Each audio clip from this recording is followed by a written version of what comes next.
Greetings, grasshoppers. Okay, it really is time. Put those goggles on, fasten the cape. We're into the quest for epic engagement. Today, I have an awesome guest, Kevin. Kevin Maude is with me.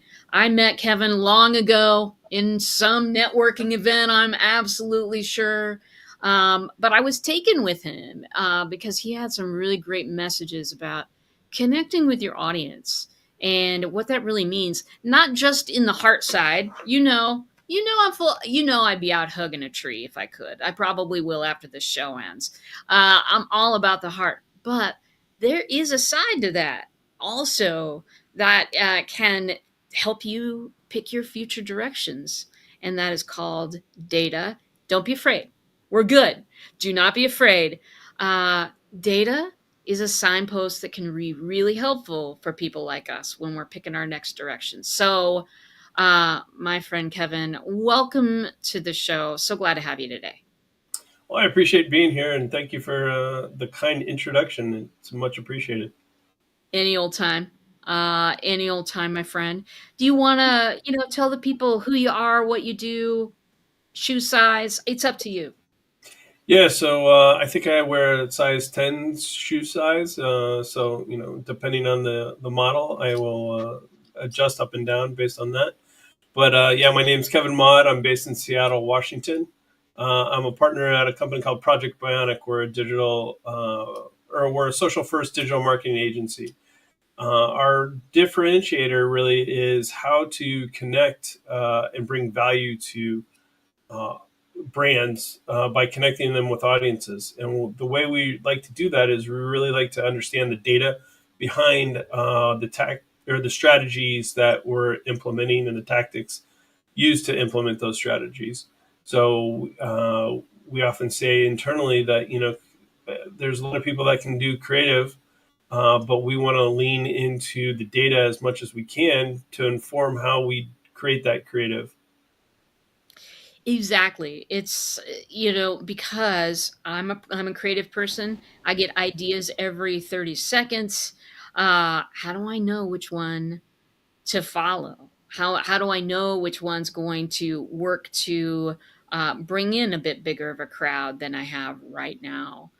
Data will tell us that answer. So I'm glad you're here to really talk about that importance. And again, it's not to beat anybody over the head of this is what should be doing and all of that stuff, but data can be a partner. Yeah, I Uh, 100% agree with you that, the more that you can lean in, or data is a tool that can be utilized. And, there's also intuition that can be utilized. But, data is one element that is hard to argue with. And I would say that, I've learned over the years that incorporating more data into decision making can make the decisions a little bit more powerful. But still, there's that intuition that you have from being in the environment for a number of years and being able to understand from your experiences that what you've been able to develop and build that intuition on. Yeah, absolutely. And it's good to, as we go forward and grow all of our companies, making backing that decision up with the data. Being able to say, "Hey, this seems to be what people are listening to. This is what people are responding to. Is there more around that I can provide?" Cuz I like to create so much that I forget that I need to measure. And but I do. I need to measure. I need to see where are people responding.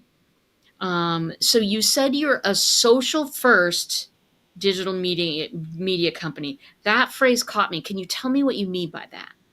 Yeah, so the way that we really like to build connections is through utilizing social, a lot of social channels.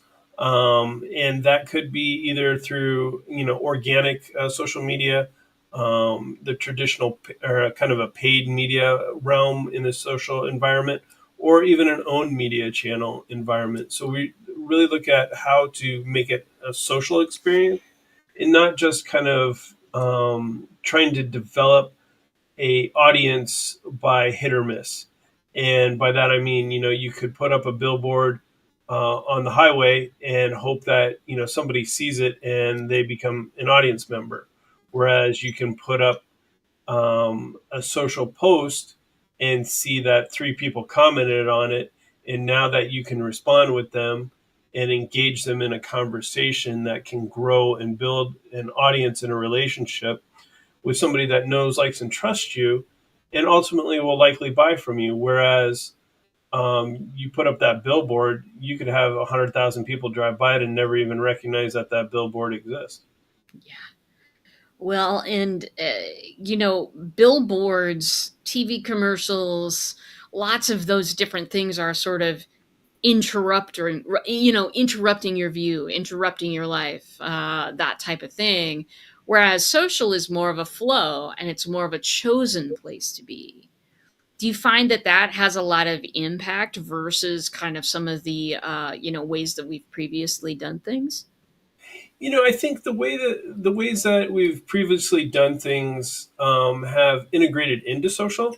There's definitely that element that you've chosen to be in that social environment or on that social platform, and that's made your choice. But we've also utilized some of the tactics that, just like you mentioned, it's an interruption. The billboard being an interruption, where if you look at something like LinkedIn, a lot of people are using color in their background images, or their a bright yellow or a bright purple or something might make the thing stand out because it interrupts a pattern. So I think we've learned from some of the prior tactics, but now because we have such a focused area, we're able to define that a lot better and be able to find the right audience that we really want to engage with, versus kind of the shotgun scatter approach of, well, I'm going to buy a TV spot on the local news and hope that they see the right thing. Now you can, potentially buy a TV spot on your favorite program that's being streamed, and you can say, okay, I want to target, this zip code with these people, and they're viewing this at this hour.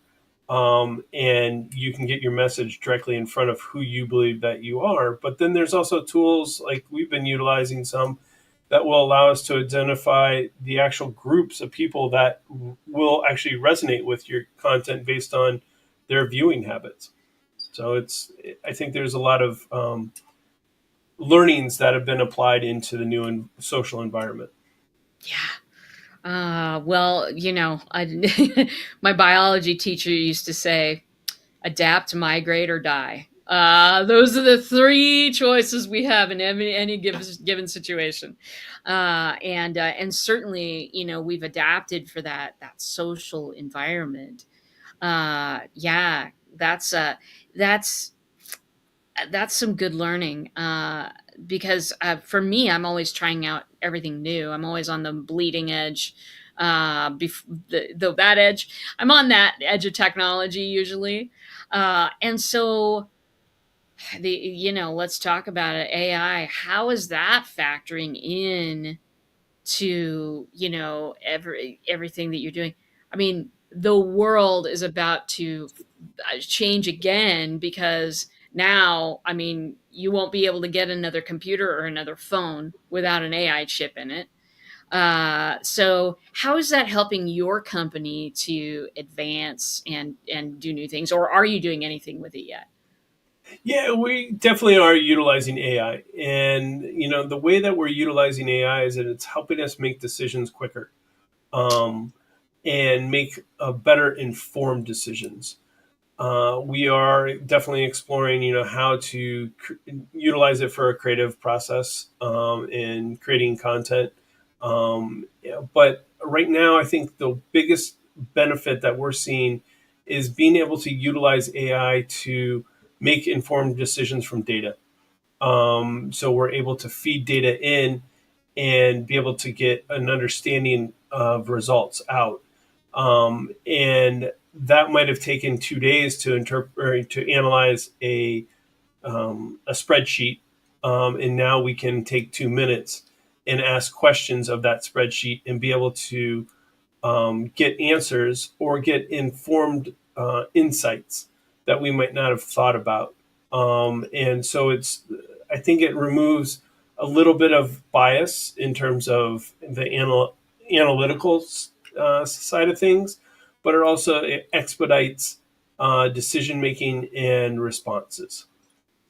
Well, because I mean, you might have five different clients and each of them has the exact same columns and rows on their spreadsheets, but you've got differing priorities, in those companies. And to be able to, analyze the data with those priorities in mind gives you a much better answer, would it not? Oh yeah, I would definitely say to be able to a great example would be, you have client A and client B, and both of them have the same spreadsheet columns and rows, but the data that's flowing into there, does it align with, company A? Their goal is to increase brand awareness, where company B, their goal is to launch a new product, right? And if you're feeding that data in, it starts to be able to analyze the data to alignment of the goals. And you might be able to then make adjustments on based on your tactics or your strategy to accomplish that. But again, company A has different goals and company B has different goals. But because you have that data, you can cross those goals or be able to interpret the goals and adjust accordingly. And I mean, if there's any skill that folks need nowadays, and I don't care how old you are, I don't care what business you're in, the skill to be able to be adaptive is critical, I think, in today's business environment. I would even extend that into today's environment in general, right? Because I 100% agree with you, is being able to adapt to what's going on. And I think some of that, we face some of that as a society is, we've gotten used to our ways and aren't open to how things might adapt in the world. And if we truly look at nature, it's continually adapting around us. Uh, and if we're not applying that same mentality to our lives, then we won't survive. Yeah, yeah.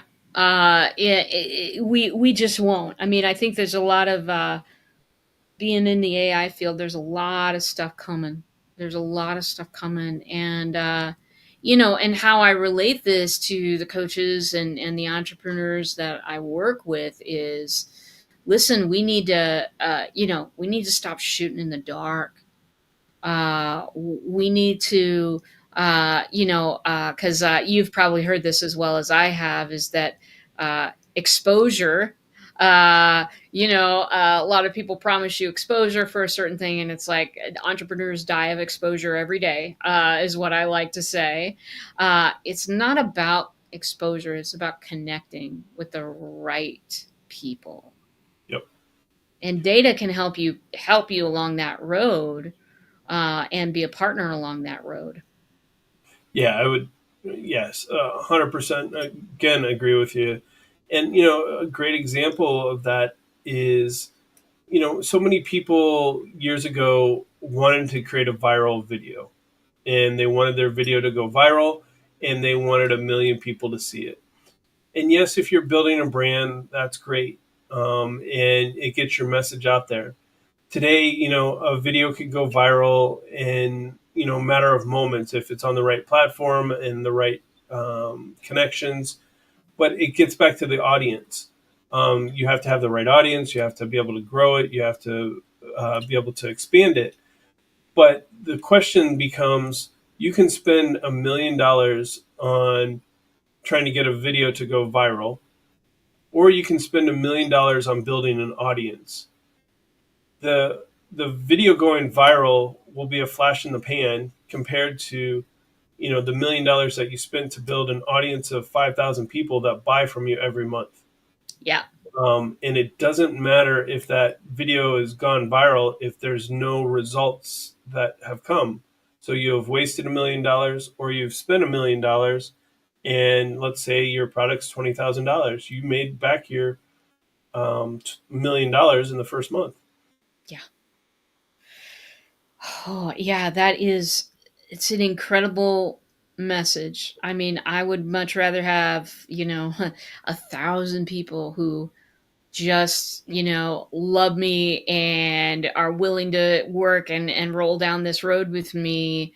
I would rather have that than a billion likes, Oh,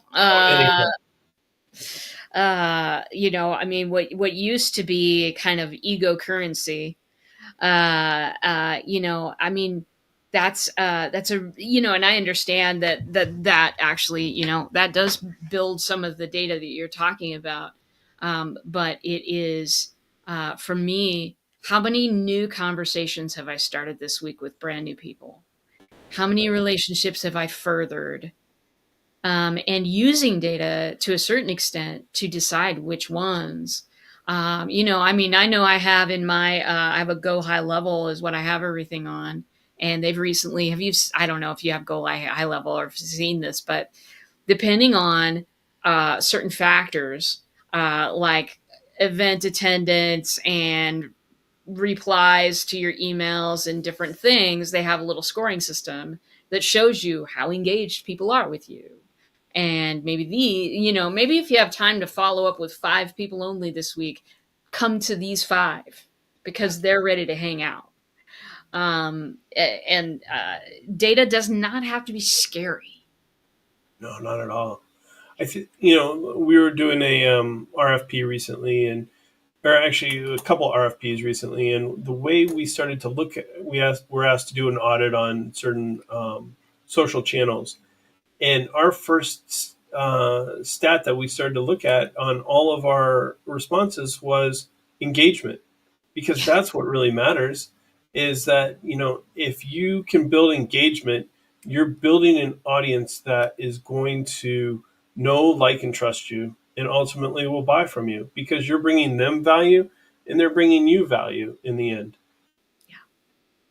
And people a lot of times confuse awareness and engagement. Yep. Yeah. That's Looking at, we are asked oftentimes to go look at social channels, and we look at, the number of followers that they have, but then we look at, how many comments they're getting per post, how many likes they're getting per post, how many reshares they're getting per post.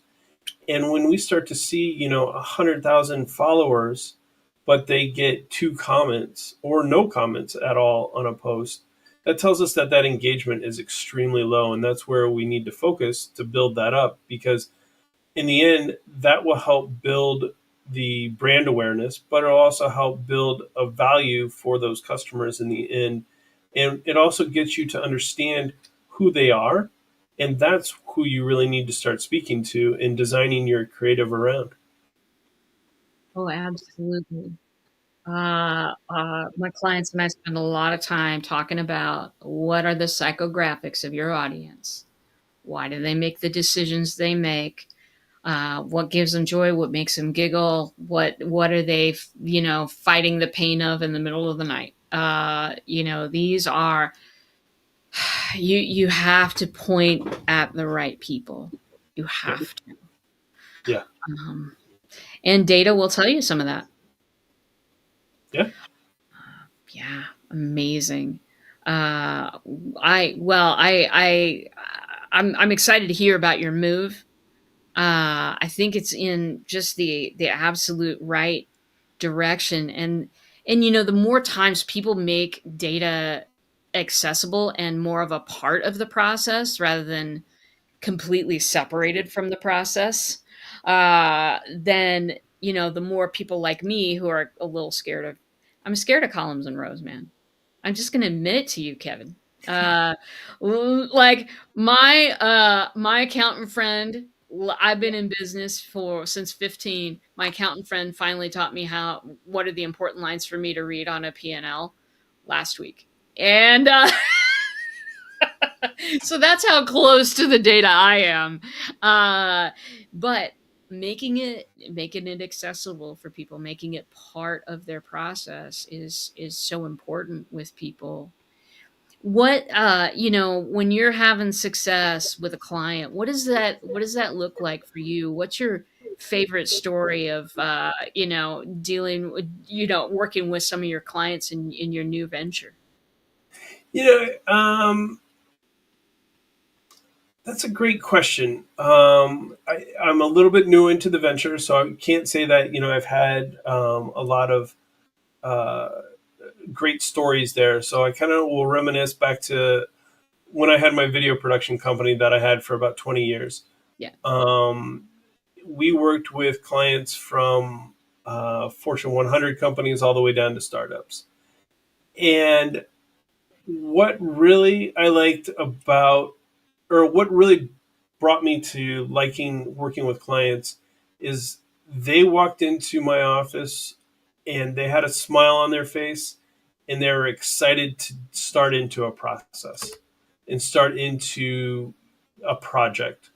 Because that just spread amongst myself, amongst my team, and it just made the project enjoyable. We had projects like that quite often that it was extremely stressful, extremely challenging, but both parties going into knowing that they were excited for the outcome was extremely, that's what really motivated me to do the projects, really motivated me and interested me to keep going on the projects, because we knew that the outcome was going to be extremely powerful for the client and potentially for our business as well. It there just doesn't it doesn't nothing beats walking into a room or a virtual room, if you're virtual, with a client that is excited to work with you. You know what I mean? And having someone on your side that knows you, and that knows, all your good points, your bad points, and being able to serve. There's nothing like it. I mean, I will swallow a hard pill if I am next to somebody who is in my corner on my side. And You just seem like that kind of guy, Kevin. Oh, Uh, I'm loving talking to you about this stuff because we've just got an ever evolving landscape out there that we need to deal with as coaches, as entrepreneurs. Facebook is not what it was 2 years ago. It is a different landscape, same letterhead, different landscape. And knowing how to navigate, knowing how to adapt to that very real world situation is often a matter of success or failure sometimes on the part of entrepreneurs.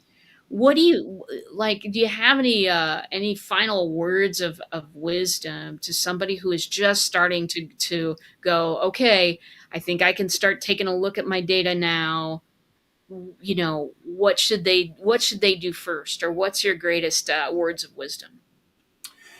from a data perspective, I would say define your objectives up front and not try to find those objectives within the data, but try to define your objectives up front and what you're going to measure on and use the data to determine if the measurements are accurate. And it's okay if they're not accurate. It's more about find det- help you make informed decisions with that data so that you can be accurate eventually. Yeah, excellent. Have the objectives before you start looking at the numbers. Exactly. So, we like to define project goals from the onset, not necessarily define the goals, once you figured out the tactics, but go from the other way. Define the strategy up front and then utilize the tactics. So many people have come to us saying, oh, I need to go get, 100,000 followers on Facebook. Well, why do you need 100,000 followers on Facebook and not, you know, start from the onset of, well, I need to grow my business and I need to sell these products and I need to get these products out there. And I believe I need 100,000 followers to be able to sell the products to. Most people will start at the reverse and be like, well, I just need 100,000 followers. That's what I've been told I need to do. Well, maybe you only need 20,000 followers of the right people that each buy, 5 products from you. Exactly. Exactly. Yeah. Um, I can't. I'm just shaking my head over here because as a marketer, I hear other marketers tell people, build your list, build your list, build your list, build your list. Um, yeah, but they're not teaching you how to write content that engages them. They're not telling you how to engage or nurture that list, or even that you have to. Just that magic number. Once you get to that magic number, you don't have to worry about a thing. You know what? That's not for me. I want. I have things that I want out of my career, out of my life, and I love it when you say lead with that. Lead with that. Um, To that point, I think, the big thing there is people will start to treat an a list as not like an audience. And we like to say build an audience because if you are building an audience, you know what they are, you know who they are, you know how they respond, you know how to engage with them. You're not 100% sure how to engage with a list. A list is a series of names, and yes, it's a data point, but it's a series of names. You don't know line 32, cell number 3. Uh, you don't know how to engage with that person. But if you know that, oh, Sheila from Ohio always comments that she loves my pictures of my cat, well, now I know she likes cats, or that she likes my cats at least. So let's start speaking to Sheila about cats more. yeah, yeah. Well, you never need to worry about where next to go in a conversation if you've got some mile markers that are leading you, if you've got some signs pointing the way, and data can be that partner for you. Exactly. Well, Kevin, I think we've solved some of the problems of the world. So I want to thank you for coming on. Where can people get a hold of you if they are ready to start looking at these things? Yeah, so feel free to reach out to me. My email address is kevin.m@projectbionic.com, or they can find me on LinkedIn. My LinkedIn profile is KMAUDE. Excellent. Project Bionic is an awesome name, by the way. Thank you. That is fantastic, especially for the world we're living in. Well, everybody, this has been a great episode. I'm glad you tuned in. I'm glad you listened to us for a little bit about a topic that we don't cover very often here, but that is it doesn't mean it's less important. Just talk to Kevin. If you want to figure out where to go next and don't know how to read a pile of numbers, you're in good company. I don't know how to read those numbers either, but Kevin would be able to direct you. So hopefully you've gotten some value and a great resource. Again, I am RJ Redden, and we'll see you next week. Same bot time, same bot channel. And with that,